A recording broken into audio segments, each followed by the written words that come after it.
Pertama-tama, perkenalkan, nama saya Karmelita Asriwidandaru. Di sini saya akan mempresentasikan pertanyaan-pertanyaan dari video-video yang telah saya jawab. Sebelum itu, marilah kita berdoa terlebih dahulu. Dalam nama Bapa dan Putra dan Roh Kudus. Amin. Ya Tuhan Yesus, terima kasih atas rahmat dan berkat yang telah Kau berikan kepada hari ini.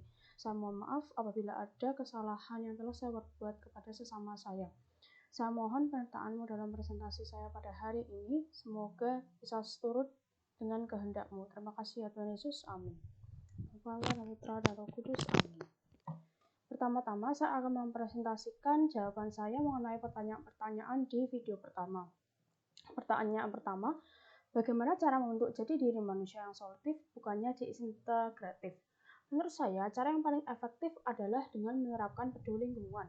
Peduli lingkungan bukan hanya peduli kepada tanaman, hewan, keindahan lingkungan, kelestarian, dan sebagainya, namun juga komponen sosial dalam bermasyarakat. Ketika kita melihat ada bakti sosial, apa yang akan kita lakukan? Apakah apatis hanya melihat tindakan para sukarelawan, tidak membantu sumbangan dana, atau turut berkontribusi? Kontribusi atas kegiatan kemanusiaan yang kita lakukan dan secara tidak langsung akan melepaskan kita dari sikap egoisme serta melatih diri kita untuk peduli lingkungan dan sesama.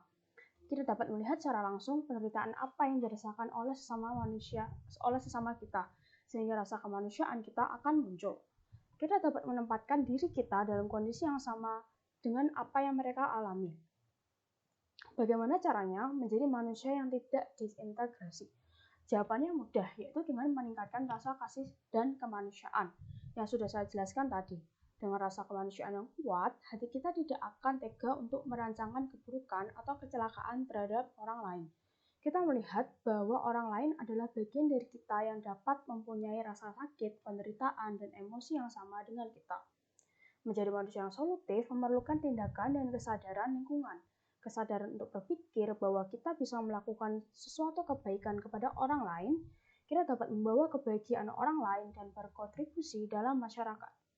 Kemudian pertanyaan yang kedua, jelaskan komunikasi seperti apa yang mampu memelihara kehidupan. Jelaskan pula komunikasi seperti apa yang mampu menghancurkan kehidupan. Menurut saya, komunikasi yang mampu memelihara kehidupan adalah komunikasi yang mengedepankan moral dan kedewasaan emosional.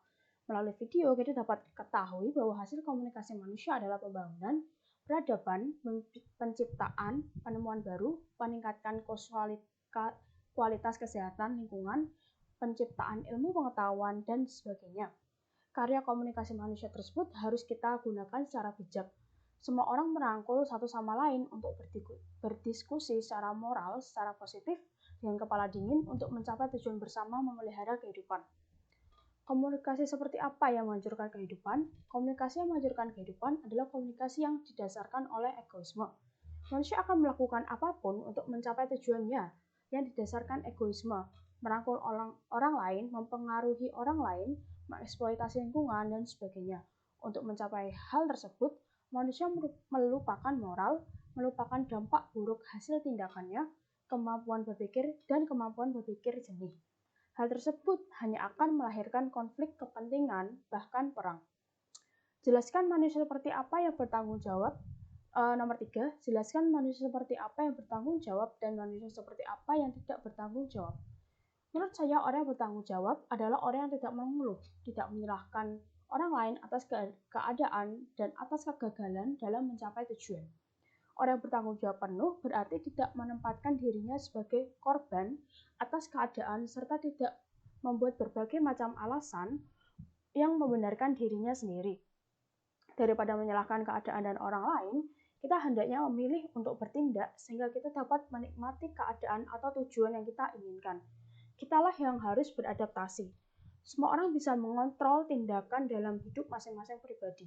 Ubah pikiran negatif, cara berpikir, dan perilaku dalam menghadapi keadaan tertentu. Fokus pada tujuan, bukan keadaan. Ketika berusaha untuk menerima dan melakukan tindakan untuk mencapai tujuan yang diinginkan, disitulah mentalitas orang yang bertanggung jawab. Lanjut, video kedua.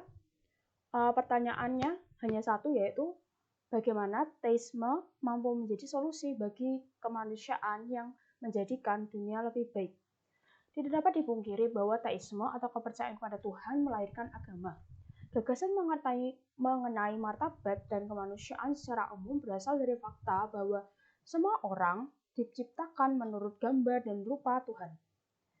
Agama membawa konsep hak asasi manusia, bahwa setiap orang memiliki hak yang sama untuk hidup, hak yang sama untuk bahagia, berkecukupan, bebas dari konflik dan tekanan orang lain.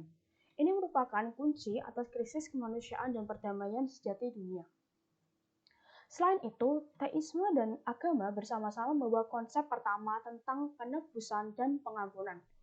Apabila konsep pengampunan tidak ditanamkan oleh Tuhan sendiri sebagai pribadi yang maha baik, manusia tidak akan pernah mau untuk bersimpati kepada musuhnya. Bergaul baik, bahkan tidak akan lagi memandang musuh kita sebagai manusia yang sama seperti kita. Hukum alam mengajarkan mata ganti mata, kebencian ganti kebencian, dan sebagainya. Hal ini juga tanpa kita sadari kita implementasikan ketika berhadapan dengan musuh kita. Benci, amarah, dan pertikaian akan kita luapkan kepada mereka. Fakta bahwa pribadi Tuhan yang Maha Kasih memberi pengampunan kepada semua orang, bahkan musuh kita, mengajarkan nilai moral untuk mengampuni musuh juga. Konsep agama tentang pengampunan mendukung upaya rekonsiliasi setelah terjadi konflik utama krisis kemanusiaan, menyediakan sumber daya untuk membantu masyarakat menumbuhkan konsekuensi perang yang menghancurkan banyak hal. Demikian presentasi yang dapat saya sampaikan. Sebelum menutup presentasi kali ini, marilah kita berdoa. Dalam nama Bapa dan Putra dan Roh Kudus. Amin. Dan Yesus, terima kasih atas penyertaan-Mu dalam presentasi saya kali ini. Saya mohon maaf apabila pendapat-pendapat dan ujaran saya ada yang tidak berkenan kepada orang lain. Mohon penyertaan-Mu dalam kelangsungan hari-hari saya ke depannya. Terima kasih ya Tuhan Yesus. Amin. Dalam nama Bapa dan Putra dan Roh Kudus. Amin. Sekian dan terima kasih.